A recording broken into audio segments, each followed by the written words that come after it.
れだわ。 Pada video kali ini, kami pun akan kembali membahas tentang sebuah manga terbaru yang kebetulan sekarang sedang naik daun dan akan segera tayang versi animenya, yaitu manga Sakamoto Days. Di mana manga ini sendiri nantinya akan mengisahkan mengenai sebuah cerita tentang mantan pembunuh bayaran yang telah pensiun, tetapi kehidupan damainya itu tidak bertahan lama. Oleh karena itu, maka tanpa perlu berlama-lama lagi, mari kita langsung selami lebih dalam saja dunia penuh aksi dan juga dunia penuh humor ini. 最強の殺し屋がいた。その名は坂本太郎。 Kita mulai dari bagian yang pertama, yaitu pengenalan dari manga Sakamoto Days. Sakamoto Days adalah sebuah manga karya Yuto Suzuki yang pertama kali diterbitkan pada bulan November tahun 2020 di majalah Weekly Shonen Jump. Manga ini sendiri menceritakan mengenai kisah dari Taro Sakamoto, alias seorang pembunuh bayaran legendaris yang tiba-tiba saja memutuskan untuk bisa pensiun dan menjalani kehidupannya yang tenang. Mengingat dia pun sekarang malah memilih untuk bisa menjalankan toko kelontong bersama dengan istrinya dan juga anak kecil mereka. Namun, meskipun Sakamoto telah meninggalkan dunia hitman atau meninggalkan dunia pembunuh bayarannya itu, tapi faktanya, semua masa lalunya yang penuh dengan kekerasan serta penuh dengan kebrutalan, bahkan sampai dengan detik ini masih terus mencoba untuk dapat bisa mengejarnya lagi. Intinya, kisah dari Sakamoto adalah kisah kehidupan dari om-om santuy yang sudah pensiun dari dunia gelap, namun sesekali dirinya harus kembali terjun ke dalam dunia pembunuhan lagi walaupun tidak disengaja. Demi dapat melindungi istri dan juga anaknya, dan juga demi dapat melindungi usaha toko minimarketnya itu. Kemudian sekarang kita masuk menuju ke dalam bagian yang keduanya, yaitu tentang sedikit perkenalan tokoh utama yang ada di dalam manga Sakamoto Days. Yang pertama adalah tokoh utama kita, yaitu Taro Sakamoto. Dia dulunya adalah pembunuh bayaran yang sangatlah ditakuti sekali. Namun setelah bertemu dengan wanita yang dicintainya, ia pun memutuskan untuk bisa pensiun lebih cepat dan menjalani kehidupan biasanya sebagai bapak-bapak santuy. Nah, meskipun sekarang ia berbadan gemuk dan juga terlihat sangat jinak, tapi kita jangan pernah tertipu oleh penampilan sederhananya tersebut. Karena faktanya, refleks dari Taro Sakamoto masihlah sangat tajam sekali dan dia pun masih bisa melumpuhkan para lawannya dengan sangat mudah sekali. Intinya, walaupun skin dari Sakamoto sekarang terlihat sangat tidak ideal atau masih menggunakan skin epicnya, namun kemampuan bertarung dari Taro Sakamoto masihlah yang terhebat jika kita bandingkan dengan para pembunuh bayaran yang lainnya, kecuali mantan teman-teman satu timnya dulu. Kemudian karakter utama yang keduanya adalah Shin. Dia merupakan seorang mantan hitman yang memiliki kemampuan telepati. Nah, setelah dirinya bertemu dengan Taro Sakamoto, maka dia pun segera memutuskan untuk dapat bekerja di toko minimarketnya dan melindungi keluarga Taro Sakamoto dari ancaman yang datang. Menariknya, kemampuan telepati dari Shin ini mampu memberikan banyak sekali dinamika di dalam medan pertempuran. Mengingat, Shin pun bisa membaca semua pikiran dari para lawannya. Kemudian, karakter utama yang ketiganya adalah Lu Xiatong atau Lu Xiaoteng. Ya, apapun itu namanya, di dalam versi Inggrisnya nanti. Yang jelas, sekarang mari kita panggil saja dia dengan sebutan nama Lu. Lu adalah seorang ahli seni bela diri yang kemudian menjadi bagian dari tim Sakamoto. Dia mampu membawa energi baru ke dalam jalannya cerita dengan kemampuannya yang luar biasa hebat di dalam pertempuran tangan kosong, dengan mengandalkan kecepatannya atau dengan mengandalkan agilitasnya.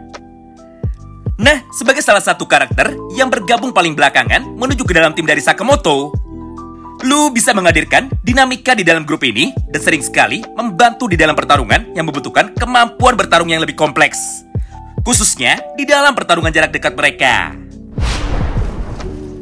Tentu saja selain ketiga nama di atas, terdapat satu buah nama lagi yang merupakan salah satu karakter paling kuat sekaligus karakter yang paling menyeramkan ketika dirinya sudah mulai serius. Dia adalah istri dari Taro Sakamoto itu sendiri, atau lebih dikenal dengan sebutan Aoi Sakamoto. Menariknya, walaupun pada dasarnya Aoi digambarkan sama sekali tidak memiliki kemampuan supranatural, namun Aoi adalah pendukung alias supporter yang sangat kuat bagi seorang Sakamoto. Dan seringkali dia pun bisa menunjukkan keberanian serta ketangkasannya di dalam beberapa situasi berbahaya. Tidak hanya itu, dia pun juga memiliki peran sebagai sosok yang mampu menjaga keseimbangan di dalam kehidupan keluarga mereka. Meskipun sesekali, Aoi akan terlibat secara langsung di dalam jalannya pertarungan mematikan antara para pemburu bayaran ini. Di sanalah kepribadian kedua atau kepribadian ganda dari Aoi Sakamoto nantinya akan kembali dimunculkan ketika dirinya sudah mulai bertarung dengan serius. Mengingat Aoi sama seperti Taro Sakamoto, yaitu mereka sama-sama mantan pemburu bayaran yang sangatlah luar biasa kuat. Bahkan di beberapa cerita ke depannya, Aoi sempat memunculkan versi alternatif dari dirinya itu, di mana Aoi pun diperlihatkan ternyata memiliki kemampuan yang lebih gelap dan juga lebih mematikan daripada Taro Sakamoto.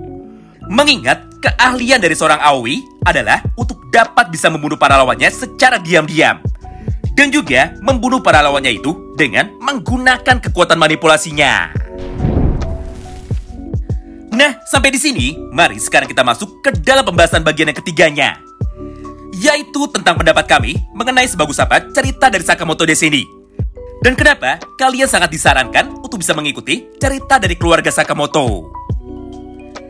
Sederhananya, cerita Sakamoto Days memiliki kombinasi unik antara aksi, komedi, dan juga elemen slice of life, di mana ceritanya sendiri tidak hanya fokus pada pertarungan brutal dan adegan tembak-menembak saja, tetapi juga menyoroti tentang kehidupan sehari-hari dari Sakamoto yang sangatlah penuh sekali dengan humor atau penuh sekali dengan komedi. Di satu sisi, kita bisa melihat Sakamoto sebagai seorang suami dan juga ayah yang sangat penyayang. Tetapi di sisi sebaliknya, dia juga menghadapi para pemburu bayaran lainnya yang sangat ingin sekali mencoba untuk bisa membunuhnya demi mendapatkan hadiah yang sangat besar. Intinya, tema utama dari manga ini adalah tentang perjuangan dari seorang Taro Sakamoto untuk bisa hidup dengan damai bersama dengan para anggota keluarganya. Meskipun masa lalu yang penuh dengan kekerasan sampai dengan detik ini masih terus mencoba untuk bisa mengintai. Atau dengan kata lain, Sakamoto ingin meninggalkan dunia hitman alias dunia para pembunuh. Tetapi faktanya, keadaan terus saja memaksanya untuk bisa kembali bertarung. Wow, menarik banget bukan? Nah, pertanyaannya, berdasarkan semua pembahasan kita pada video kali ini, lalu, apakah yang membuat Sakamoto Days sekarang menjadi begitu terkenal? Menurut kami, salah satu alasannya adalah cara dari manga ini yang dapat menyatukan unsur aksi dan juga unsur komedi dengan sangat baik sekali. Mengingat Yuto Suzuki berhasil menciptakan karakter yang sangat mudah sekali diingat dan juga sangat mudah sekali untuk bisa disukai. Selain itu, desain aksi yang sangat dinamis dan juga alur cerita yang sangat seru mampu membuat setiap chapternya menjadi selalu ditunggu-tunggu oleh para penggemarnya. Ditambah, Sakamoto Days juga memiliki tempo cerita yang sangat cepat, dengan adegan-adegan pertarungan yang digambarkan dengan sangat baik sekali di dalam mangganya. Namun, tetap diselingi oleh momen-momen komedi yang dapat membuat para pembacanya menjadi tertawa. Semua kombinasi tersebutlah yang bisa membuat manga ini menjadi sangat segar dan juga sangat menarik, di tengah banyaknya judul manga lain yang ceritanya jauh lebih serius. Nah, itulah semua pembahasan kita pada hari ini tentang manga Sakamoto Days. Bagaimana menurut kalian? Apakah Sakamoto bisa benar-benar pensiun? Ataukah dia harus kembali terus bertarung di dalam dunia para pemburu? Mengingat untuk sekarang, banyak sekali para pembacanya yang mulai mengeluarkan spekulasi liarnya, bahwa masa depan dari keluarga Sakamoto akan menjadi semakin rumit, karena banyak sekali muncul musuh-musuh baru lainnya dan juga ancaman yang ternyata jauh lebih besar lagi. Tinggalkan pendapat kalian di dalam kolom komentar ya. Serta jangan lupa untuk like dan subscribe agar tidak ketinggalan konten menarik lainnya. Terima kasih banyak yang sudah simak video ini sampai habis, dan salam baku hantam.